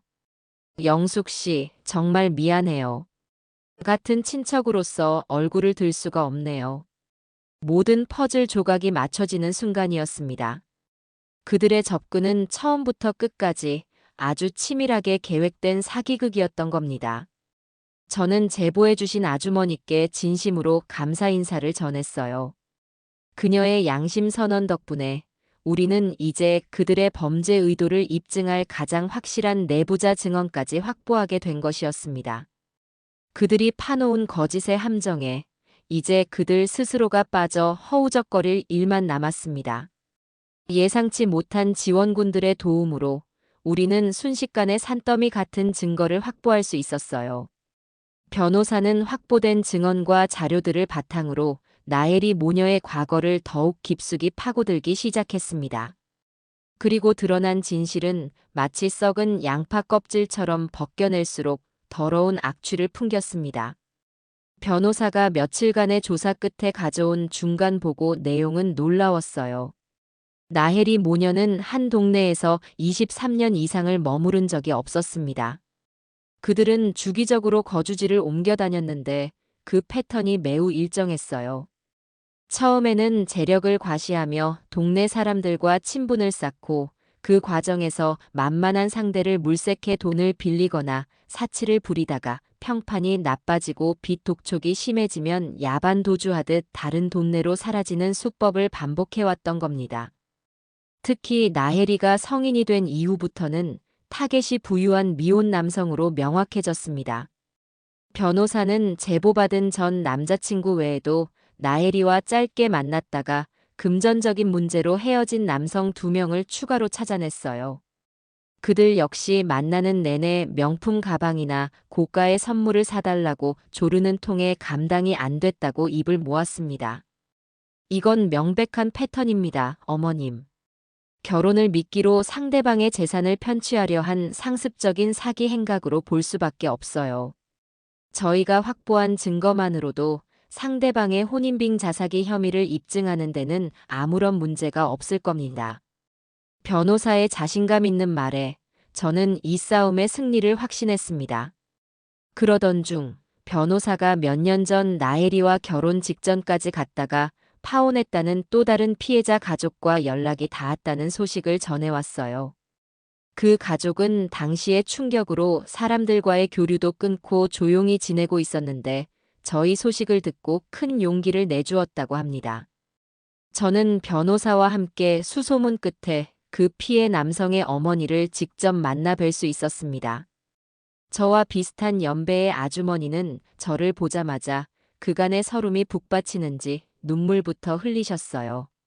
사모님 얼마나 마음고생이 심하셨어요. 저는 오죽했으면 그때 화병으로 쓰러져서 한동안 병원 신세까지 졌다니까요. 그녀가 들려준 이야기는 마치 몇 년 전에 제 모습을 보는 것 같아 가슴이 아팠습니다. 그녀의 아들 역시 나혜리의 상냥한 모습에 속아 결혼을 결심했지만 상견례 자리에서부터 시작된 무리한 금전 요구와 안하무인 격인 태도에 질려 결국 파혼을 결심했다고 해요. 그때 저희도 사모님처럼 소송까지 갈까 생각했어요. 그런데 저것들이 얼마나 악독한지 파혼하자마자 네 아들이 내 딸을 농락했다며 회사에 찾아가고 동네방네 헛소문을 퍼뜨리고 다니는 통에 저희 아들이 공황장애까지 앓게 됐어요. 더 이상 엮이고 싶지 않아서 그냥 우리가 똥 밟았다고 생각하고 덮어버렸던 거예요. 그런데 이렇게 또 다른 피해자가 나왔다니. 저희가 그때 좀 더 강하게 나갔어야 했는데 너무 후회가 되네요. 저희가 도울 일 있으면 뭐든지 돕겠습니다. 그 악독한 모녀, 이번에는 반드시 죗값을 치르게 해야 해요. 그녀는 당시 주고받았던 문자 메시지와 통화 녹음 파일까지 저희에게 증거로 건네주었습니다. 이로써 우리는 누구도 반박할 수 없는 완벽한 증거의 성을 쌓아 올렸습니다. 우리가 이렇게 빈틈없이 반격을 준비하는 동안 나엘이 모녀의 상황은 점점 더 최악으로 치닫고 있었어요. 우리가 제기한 맞고소 사실이 법원을 통해 그들에게 전달되고 우리가 가진 증거 목록의 일부가 공개되자 그들의 거짓말에 동조했던 여론이 급격하게 돌아서기 시작했습니다. 맘카페에 올라왔던 비방글은 저희 측의 강력한 요청으로 삭제되었고 오히려 나엘이 모녀의 신상이 조금씩 알려지며 그들의 과거 행적에 대한 폭로 글들이 올라오기 시작했죠. 상황이 이렇게 되자 가장 먼저 움직인 것은 바로 그들의 빚을 독촉하던 채권자들이었습니다. 저희 집안을 통해 한몫 단단히 챙겨 빚을 갚으려던 그들의 계획이 수포로 돌아갔다는 것을 알게 된 채권자들은 이제 더 이상 기다려주지 않았어요. 매일같이 집 앞에 험상궂은 아저씨들이 찾아와서 문을 두드린대요. 독촉 전화는 기본이고 이제는 살고 있는 아파트의 차 앞 딱지까지 붙었다고 하더라고요. 친척 아주머니가 전해주는 소식은 그야말로 통쾌했습니다. 그들이 공들여 쌓아 올렸던 허영과 거짓의 성이 이제는 사방에서 몰려드는 압박에 위태롭게 흔들리다가 마침내 무너져 내리고 있었습니다. 자업자득, 인과응보라는 말이 이보다 더 잘 어울리는 상황이 있을까요? 결전의 날이 밝았습니다. 법원에서 지정한 조정기일, 저는 아들 진우와 변호사와 함께 법원 조정실로 들어섰습니다. 잠시 후 문이 열리고 초췌한 모습의 나혜리 모녀가 그들의 변호사와 함께 모습을 드러냈어요. 몇 주 사이에 얼마나 시달렸는지 예전에 화려하고 거만했던 모습은 온데간데 없고 도끼만 남은 폐잔병의 모습이었죠. 하지만 그들은 마지막 자존심인지 여전히 뻔뻔한 태도를 유지하고 있었습니다. 조정이 시작되자 상대 측 변호사가 먼저 입을 열었어요. 존경하는 조정위원님. 제 의뢰인들은 이번 파혼으로 인해 엄청난 정신적 고통을 겪고 있습니다. 원만한 합의를 위해 김진우 씨 측에서 진심 어린 사과와 함께 저희가 청구한 위자료의 절반 수준인 1억 5천만 원을 지급해 주신다면 저희도 소송을 취하할 용의가 있습니다. 그 말을 듣는 순간 실소가 터져 나오는 것을 겨우 참았습니다. 이 상황에서도 돈을 뜯어낼 궁리만 하고 있다니 정말 구제불능의 인간들이었어요. 제 옆에 앉은 진우의 주먹이 부들부들 떨리는 것이 느껴졌습니다. 조정위원의 시선이 우리 쪽으로 향하자 제 변호사가 자리에서 일어나 준비해 온 서류 뭉치를 조정위원과 상대 측 변호사 앞에 한 부씩 내려놓았습니다. 조정위원님, 지금 상대 측의 주장은 아무런 근거가 없는 명백한 허위 주장입니다. 오히려 저희 의뢰인이야말로 계획적인 사기 행각의 피해자입니다. 변호사는 차분하지만 힘있는 목소리로 우리가 확보한 증거들을 하나씩 설명하기 시작했습니다.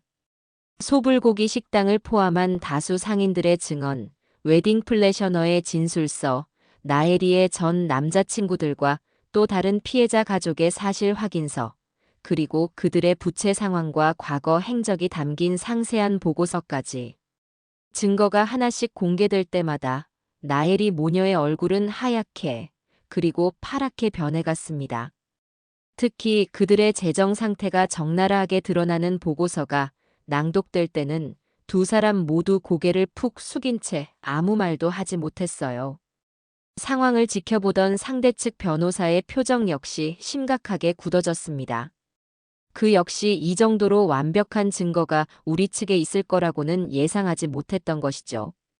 그는 잠시 곤란한 표정으로 자신의 의뢰인들을 쳐다보더니 이내 깊은 한숨을 내쉬었습니다.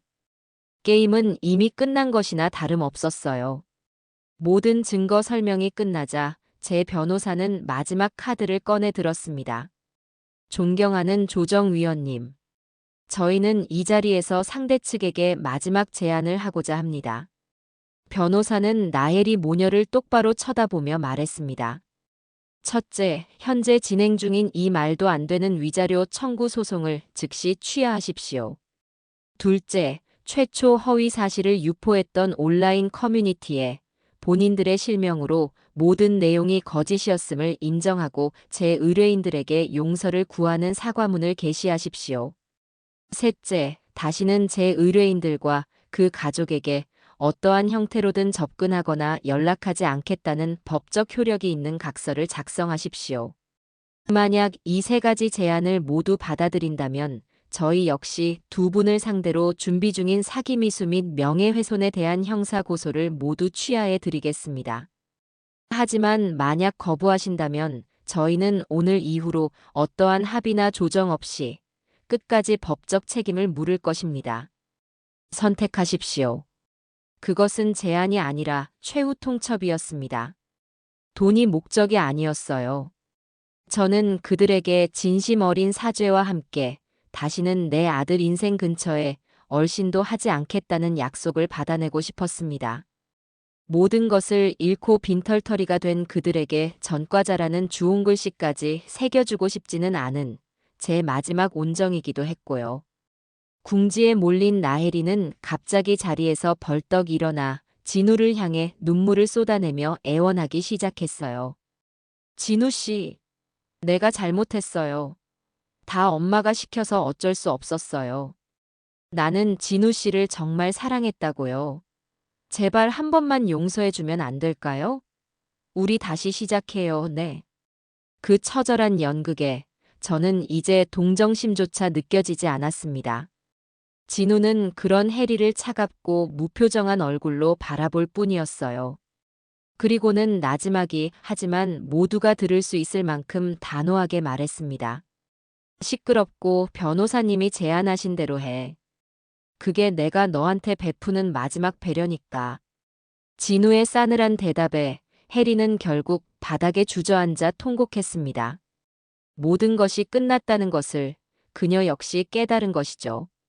며칠 뒤 나혜리 모녀는 저희의 제안을 모두 받아들였습니다. 그들이 올린 초라한 사과문을 온라인으로 확인하고 변호사를 통해 다시는 우리 가족 앞에 나타나지 않겠다는 각서를 전달받은 뒤에야 저는 이 길고 지독했던 싸움이 정말로 끝났다는 것을 실감할 수 있었습니다. 법원에서의 조정이 끝나고 며칠 뒤 나혜리 모녀 측 변호사로부터 모든 소송을 취하했다는 공식 서류가 도착했습니다. 그리고 같은 날 저녁 진우가 다니는 회사의 동료가 그 맘카페에 올라온 사과문을 캡처해서 보내주었어요. 저는 떨리는 마음으로 아들이 건네는 휴대폰 화면을 들여다보았습니다. 사과문이라는 제목의 짧은 글은 그들의 성격만큼이나 옹졸하고 마지못해 쓴 티가 역력했습니다. 본인 박선자 나혜리는 지난번 게시했던 김진우 씨와 관련된 모든 내용이 사실과 다른 허위 사실이었음을 인정합니다. 순간의 감정을 주체하지 못하고 당사자들에게 큰 상처를 준 점 깊이 사과드립니다. 앞으로는 자중하며 살겠습니다. 진심 어린 반성이나 뉘우침은 단 한 줄도 찾아볼 수 없는 그저 법적 처벌을 피하기 위한 형식적인 문장에 불과했죠. 하지만 저는 그걸로 만족했습니다. 그 글을 읽는 수많은 사람들이 이제 누구의 말이 진실이었는지 명명백백히 알게 되었을 테니까요. 그걸로 충분했어요. 진우 역시 씁쓸한 미소를 지으며 말하더군요. 끝까지 자기들이 뭘 잘못했는지는 모르는 사람들이네요. 그래도 이걸로 정말 끝이라고 생각하니 속이 다 시원해요. 다음 날, 저는 저희 측 변호사에게 연락해 약속대로 나혜리 모녀에 대한 모든 형사고소를 취하해 달라고 요청했습니다. 변호사는 조금 아쉽다는 듯 말했어요. 어머님, 이 정도로 확실한 증거가 있는데 그냥 덮어주시는 겁니까?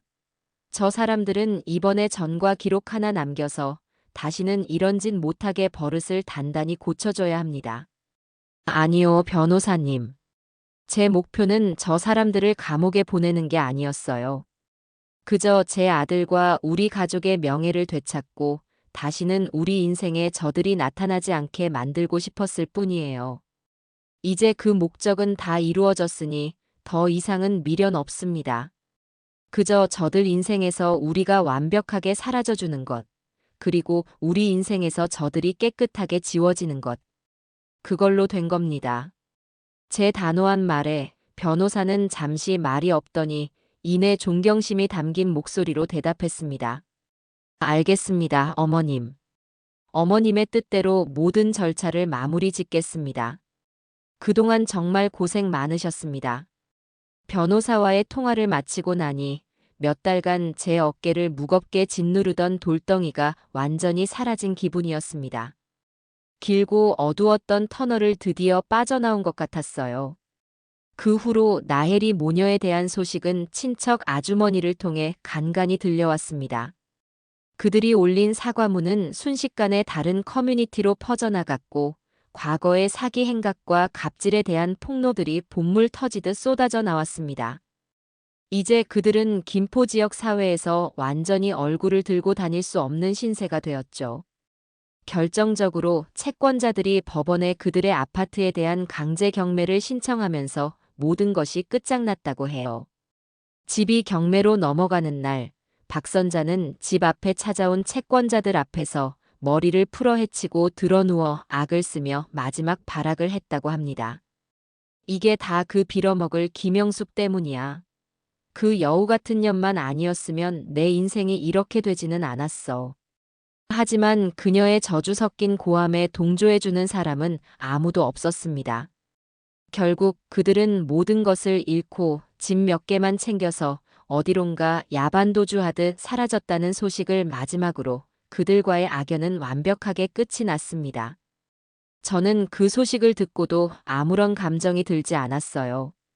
그저 그들이 뿌린 대로 거둔 것일 뿐, 그 이상도 그 이하도 아니었으니까요. 이제 정말로 우리 가족에게 새로운 아침이 밝아오고 있었습니다. 모든 악몽 같은 시간이 지나고 저희 집에는 오랜만에 평화가 찾아왔습니다. 특히 저와 아들 진우의 관계는 이번 일을 겪으며 이전보다 훨씬 더 깊고 단단해졌어요. 철없던 아들은 한층 더 성숙해졌고 저는 그런 아들을 바라보며 든든함을 느꼈죠. 어느 주말 저녁 진우가 거실에서 과일을 깎고 있는 제 옆에 와서 조용히 앉더군요. 한참을 머뭇거리던 아들은 이내 진심이 가득 담긴 목소리로 제게 말했습니다. 엄마, 정말 고맙습니다. 새삼스럽게 뭐가 또 고맘이야? 아니요, 정말요. 이번 일 겪으면서 엄마가 제 곁에 계시다는 게 얼마나 큰 행운인지 뼈저리게 느꼈어요. 만약 엄마가 아니었다면 저는 아마 지금쯤 그 끔찍한 사람들과 한 가족이 되어서 평생을 후회하며 살고 있었을 거예요. 엄마의 지혜와 용기가 제 인생을 구한 거나 다름없어요.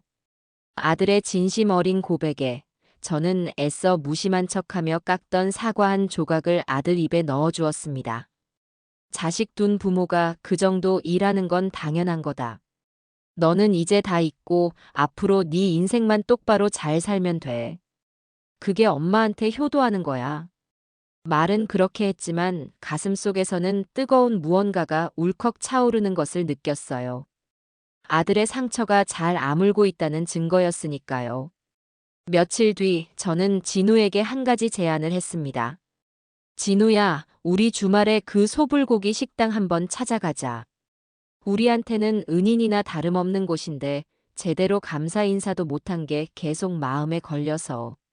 제 제안에 진우는 흔쾌히 고개를 끄덕였습니다. 토요일 점심, 저희는 일부러 손님이 붐비는 시간을 피해 식당을 찾아갔어요. 식당에 들어서자 익숙한 얼굴의 사장님이 저희를 보고는 반갑게 달려오셨습니다. 아이고, 사모님, 아드님, 그동안 별일 없으셨죠? 소식은 대충 다 들었습니다. 정말 고생 많으셨어요. 사장님 덕분입니다. 그때 사장님네 직원이 아니었으면 저희는 아직도 까맣게 모르고 있었을 거예요. 저는 미리 준비해간 두툼한 현금 봉투를 사장님께 건넸습니다. 봉투 안에는 사장님과 그 용감했던 젊은 직원을 위한 감사금이 들어있었죠. 에이, 뭘 이런 걸 다. 당연히 해야 할 일을 한 건데요. 사장님은 손사래를 쳤지만 저는 억지로 그 손에 봉투를 쥐어드렸습니다. 아니에요, 꼭 받으세요. 이건 단순한 돈이 아니라 저희의 진심입니다. 그리고 그때 그 총각, 지금도 일하고 있죠? 꼭 좀 불러주세요. 따로 고맙다고 말하고 싶어서요. 잠시 후 주방에서 나온 그 젊은 직원은 저희를 보고는 어쩔 줄 몰라 하며 쑥스럽게 웃더군요. 저는 그의 손을 꼭 잡고 진심으로 고마움을 전했습니다. 총각, 정말 고마워요. 그때 총각이 내준 용기 덕분에 우리 아들이 인생을 구했어요. 이 은혜는 평생 잊지 않을게요. 진우 역시 그에게 다가가 어깨를 두드리며 말했습니다. 정말 감사합니다. 저 때문에 괜히 곤란한 일 겪으신 건 아닌지 걱정했어요. 앞으로 살면서 꼭 보답하겠습니다. 젊은 직원은 괜찮다며 연신 손을 내저었지만 그의 얼굴에는 뿌듯함과 안도감이 가득했어요. 그날 저희는 그 식당에서 가장 맛있는 소불고기를 먹었습니다. 음식 맛도 맛이었지만 좋은 사람들과 함께 나누는 감사한 마음 덕분에 세상에서 가장 따뜻하고 행복한 식사를 할 수 있었어요. 그날 이후로 진우는 눈에 띄게 밝아졌습니다. 주말이면 낚시나 등산 같은 새로운 취미를 즐기기 시작했고, 평일 저녁에는 저와 함께 산책을 하거나 영화를 보며 소소한 일상을 나눴어요. 아들의 얼굴에서 어두운 그늘이 걷히고 예전의 건강한 웃음을 되찾는 모습을 보니 저는 더 이상 바랄 것이 없었습니다. 시간은 그렇게 평화롭게 흘러갔습니다. 계절이 두어 번 바뀌고 아들의 상처 위에도 새살이 돋아나고 있었어요. 저는 더 이상 아들의 연애나 결혼에 대해 섣불리 입을 열지 않았습니다. 그저 묵묵히 믿고 기다려주기로 했어요. 제 아들은 이제 스스로 좋은 사람을 분별할 수 있는 지혜와 사랑의 상처를 극복할 수 있는 용기를 가진 진짜 어른이 되었으니까요. 그 끔찍했던 일이 있고 나서 1년이라는 시간이 훌쩍 지났습니다. 진우는 이제 과거의 상처에서 완전히 벗어나 자신의 일과 삶을 즐기는 멋진 청년으로 돌아왔어요. 제 마음도 더없이 평온했죠. 그러던 어느 가을날, 진우가 퇴근길에 저녁을 먹고 들어오겠다며 전화를 했습니다. 평소와 다를 바 없는 전화였는데 왠지 모르게 수화기 넘어 아들의 목소리가 살짝 들떠 있는 것 같았어요. 그날 밤 늦게 귀가한 진우는 거실에서 책을 읽고 있는 제 앞에 앉더니 쑥스러운 듯 머리를 긁적이며 입을 열었습니다. 엄마, 저 오늘 좀 재밌는 일이 있었어요. 무슨 일인데? 오늘 퇴근하고 서점에 잠깐 들렀거든요. 근데 거기서 어떤 아가씨랑 부딪히는 바람에 그 아가씨가 들고 있던 책을 바닥에 다 쏟은 거예요. 제가 너무 미안해서 책을 같이 주워주다가 어쩌다 보니 이야기가 잘 통해서 같이 저녁까지 먹게 됐어요. 아들의 얼굴에 피어난 은은한 미소를 보니 제 마음도 덩달아 설레기 시작했습니다. 어머, 그래서 어떤 아가씨인데? 이름은 소연이래요. 근처 시립도서관에서 사서로 일하고 있다고 하더라고요. 화려하게 예쁜 건 아닌데 웃는 모습이 참 선하고 같이 이야기하는데 마음이 너무 편안했어요. 다음 날부터 진우는 눈에 띄게 달라졌습니다. 퇴근 후 곧장 집으로 오던 녀석이 소연 씨랑 약속이 있다며 밖에서 보내는 시간이 늘어났고 주말이면 콧노래를 부르며 데이트 준비를 했어요. 아들의 얼굴에 다시 사랑의 설렘이 찾아온 것을 보니 저는 그저 흐뭇할 따름이었습니다. 두 사람이 만난 지 서너 달쯤 지났을까요? 진우가 어느 날 제게 조심스럽게 말했습니다. 엄마, 이번 주말에 소연이 한번 집에 데려와도 괜찮을까요? 엄마한테 꼭 한번 소개해주고 싶어서요. 드디어 올 것이 왔구나 싶었죠. 저는 기쁜 마음으로 고개를 끄덕였습니다. 하지만 솔직히 말해 마음 한구석에 작은 불안감이 없었던 것은 아니에요. 지난번에 악몽이 워낙 컸던 탓에 저도 모르게 또다시 나를 세우게 될까봐 걱정이 되었던 거죠. 약속한 토요일 오후, 저는 아침부터 집안을 쓸고 닦으며 손님 맞을 준비를 했습니다. 초인종이 울리고 진우와 함께 현관으로 들어서는 한 아가씨를 보는 순간 제 마음속의 모든 걱정은 눈 녹듯이 사라졌습니다. 화장기 없는 수수한 얼굴에 단정하게 묶은 머리, 그리고 사람을 편안하게 만드는 맑은 눈빛. 진우가 왜 그토록 칭찬했는지 단번에 알 수 있었어요. 안녕하세요, 어머님. 처음 뵙겠습니다. 이소연입니다. 소연은 제게 다가와 두 손을 공손히 모으고 90도로 허리를 숙여 인사했습니다. 꾸며낸 상냥함이 아닌 몸에 밴 듯한 예의 바름과 진심이 느껴졌어요. 그래요, 어서 와요. 오느라 힘들었죠? 여기까지 오는데 멀었을 텐데. 아니에요, 어머님. 진우 씨가 차로 편하게 데려다 줬어요. 저희는 거실 소파에 나란히 앉아 이야기를 나누기 시작했습니다. 처음에는 조금 어색했지만 소연의 차분하고 상냥한 말씨 덕분에 분위기는 금세 화기애애해졌어요. 소연은 자신의 어린 시절 이야기, 도서관에서 일하며 겪는 소소한 보람, 그리고 부모님에 대한 이야기를 스스럼 없이 들려주었습니다. 특히 부모님 이야기를 할 때 그녀의 얼굴에 떠오르는 존경과 사랑의 감정은 꾸며낼 수 없는 진심 그 자체였어요. 저희 아버지는 작은 인쇄소를 운영하시고 어머니는 평생주부로 저희 남매를 키우셨어요. 두 분 다 물질적으로 풍족하게 해주시진 못했지만 대신 사랑은 넘치게 주셨다고 생각해요. 지금도 두 분이 손잡고 동네 공원을 산책하시는 모습을 보면 저도 저렇게 늙어가고 싶다는 생각을 해요. 그 말을 듣는 순간 저는 확신했습니다. 이 아이는 진짜라고. 건강한 가정에서 바른 사랑을 받고 자란 속이 단단하고 아름다운 영혼을 가진 아이라는 것을요. 제가 잠시 과일을 내러 부엌으로 갔을 때 소연이 조용히 저를 따라 들어왔습니다. 어머님, 제가 도울게요. 아유, 괜찮아. 손님인데 그냥 앉아 있어요. 아니에요. 저 이런 거 좋아해요. 소연은 제 옆에 나란히 서서 자연스럽게 과일을 깎고 접시에 담기 시작했어요.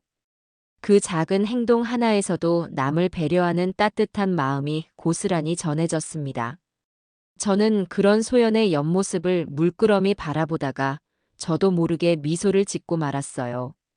그날 저녁 소연이 돌아가고 난 뒤 진우가 제게 조심스럽게 물었어요. 엄마, 소연이 어땠어요? 저는 활짝 웃으며 아들의 등을 힘껏 두드려 주었습니다. 뭘 어때? 너 아주 복덩이를 만났구나. 저렇게 참하고 속 깊은 아가씨라면 엄마는 두 팔 벌려 대환영이다. 제 대답에 아들의 얼굴에도 세상 가장 행복한 미소가 번졌습니다. 그제야 저는 깨달을 수 있었어요. 지난번에 그 끔찍했던 악연은 어쩌면 오늘 이 귀한 인연을 만나기 위한 긴 예방주사였을지도 모른다는 것을요. 소연을 만난 이후 저희 집에는 웃음꽃이 떠날 날이 없었습니다. 진우와 소연은 서로를 깊이 아끼고 존중하며 예쁜 사랑을 키워나갔고 저는 그런 두 사람의 모습을 지켜보는 것만으로도 배가 불렀어요. 두 사람은 화려한 데이트 대신 함께 등산을 가거나 도서관에서 책을 읽거나 저희 집에서 같이 음식을 만들어 먹는 소박한 시간을 즐겼습니다. 그 모습이 어찌나 보기 좋던지. 계절이 다시 한번 바뀌고 따스한 봄날이 찾아왔을 때였습니다. 진우가 퇴근 후 제 앞에 와서 무릎을 꿇고 앉더군요. 엄마, 저 소연이한테 청혼했어요. 어머나, 그래서 소연이가 뭐라고 하디? 네, 받아줬어요. 엄마한테 제일 먼저 말씀드리고 싶어서요. 저는 기쁨의 눈물을 흘리며 아들을 꼭 껴안아 주었어요. 진우가 들려준 청혼 이야기는 소박하지만 진심이 가득 담겨 있었어요. 화려한 이벤트나 비싼 반지가 아니라 두 사람이 처음 만났던 서점의 한 코너에서 진우가 직접 쓴 손편지를 읽어주며 청혼했다고 합니다. 평생 당신의 가장 좋은 독자가 되어주겠다는 말과 함께요. 며칠 뒤 저희는 양가 상견례를 위해 한정식집에서 만났습니다. 소연의 부모님은 제가 상상했던 것 이상으로 소탈하고 인품이 훌륭한 분들이셨어요. 수십 년간 성실하게 인쇄소를 운영해 오신 아버님과 따뜻한 미소가 소연과 꼭 닮은 어머님. 저희는 처음 만난 사이라는 것이 무색할 정도로 편안하고 즐겁게 대화를 나누었습니다. 저희 딸이 뭐가 예쁘다고 이렇게 훌륭한 아드님을 만나게 됐는지 다 사부인께서 아드님을 잘 키우신 덕분입니다. 소연의 어머님이 제 손을 꼭 잡으며 말씀하시는데 그 진심에 코끝이 찡해졌습니다. 지난번 딸 가진 부모는 죄인이라며 온갖 요구를 하던 박선자의 얼굴이 스쳐 지나가며 지금 이 순간이 얼마나 감사하고 소중한지 다시 한번 깨달을 수 있었어요. 저희는 결혼 예단이나 혼수 같은 형식적인 절차는 모두 생략하고 아이들이 행복하게 사는데 꼭 필요한 것들만 함께 힘을 보태 도와주기로 뜻을 모았습니다. 진짜 가족이 되는 순간이었죠. 그리고 마침내 눈부시게 화창한 5월의 어느 날, 진우와 소연은 많은 사람의 진심 어린 축복 속에서 부부의 연을 맺었습니다. 결혼식은 화려하지 않았지만 두 사람의 사랑과 행복이 가득 차 넘실거리는 아름다운 예식이었어요. 서로를 바라보며 환하게 웃는 아들과 며느리의 모습을 보니 저는 그동안의 모든 시름과 아픔이 봄눈 녹듯 사라지는 것을 느꼈습니다. 식이 끝나고 피로 연장에서 저는 행복하게 웃고 있는 아들 내외를 물끄러미 바라보았어요. 문득 모든 일의 시작이었던 그날, 소불고기 식당의 밥그릇 밑에 붙어있던 작은 쪽지가 떠올랐어요. 그 쪽지는 제게 닥쳐올 불행을 알리는 저주의 예고장이 아니라 어쩌면 제 아들을 진정한 행복으로 이끌어줄 행운의 초대장이었을지도 모릅니다. 때로는 인생의 가장 큰 위기가 가장 큰 축복의 기회가 되기도 한다는 평범한 진리를 저는 이번 일을 통해 온몸으로 깨달았습니다. 저는 조용히 샴페인 잔을 들어 올렸습니다. 제 아들과 보석처럼 귀한 새 며느리의 행복한 앞날을 위하여. 그리고 그 모든 역경을 이겨내고 마침내 진짜 행복을 찾아낸 제 자신을 위하여. 마음속으로 조용히 축배를 들었어요. 이제 정말로 모든 것이 완벽하게 제자리를 찾은 것 같습니다.